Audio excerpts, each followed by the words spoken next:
Juste de l'autre côté de ce pont se trouve ma ville natale, Cornwall, Ontario. Maintenant je suis au Canada, maintenant je suis aux États-Unis, maintenant je suis au Canada, maintenant je suis aux États-Unis. Je pense que le mieux à faire, c'est simplement d'être soi-même, tu sais. Au moment où Ryan Gosling est entré dans ses années les plus établies, eh bien sa carrière n'était pas seulement respectée, elle portait aussi ses fruits de façon spectaculaire. Ce qui rend son histoire financière intéressante, c'est qu'elle n'a pas débuté avec de gros cachets. Au début, Ryan acceptait des rôles pour l'art, pas pour l'argent. Lors du tournage de Half Nelson en 2006, il gagnait apparemment environ 1000 $ par semaine. Ce n'était pas un salaire de blockbuster. C'était un acteur qui choisissait un travail significatif plutôt que le gain financier. Et cette performance lui vaudra plus tard une nomination aux Oscars, prouvant que miser d'abord sur l'art peut porter ses fruits par la suite. À partir de là, les chiffres ont commencé à grimper en 2007. Avec des films comme Fracture, il gagnait plus d'1 million de $. Mais ensuite, il y a eu un tournant. Au fur et à mesure que Ryan gagnait en notoriété, ses salaires augmentaient aussi. Pour les gentils, en 2016, il a gagné plus de 7 millions de $. La même année, La La Land lui a rapporté un énorme cachet, devenant un de ses films les plus acclamés. C'était environ 20 millions, ce gars a fait fortune.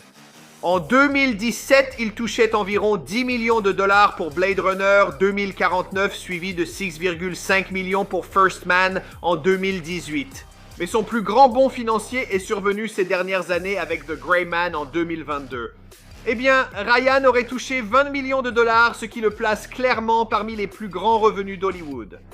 D'accord, donc peut-être pas La La Land. Je sais qu'il a gagné 20 millions, je n'ai même jamais entendu parler de The Gray Man. Et puis, il y a eu Barbie en 2023, où il aurait touché plus de 12 millions de $ pour un rôle qui a complètement redéfini son image publique et l'a fait découvrir à une nouvelle génération de fans. En prenant du recul, ce n'est pas seulement l'histoire de quelqu'un qui s'enrichit à Hollywood.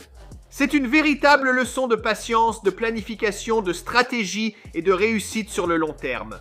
Ryan Gosling est passé de gagner 1000 $ par semaine à toucher des cachets de 20 millions de $.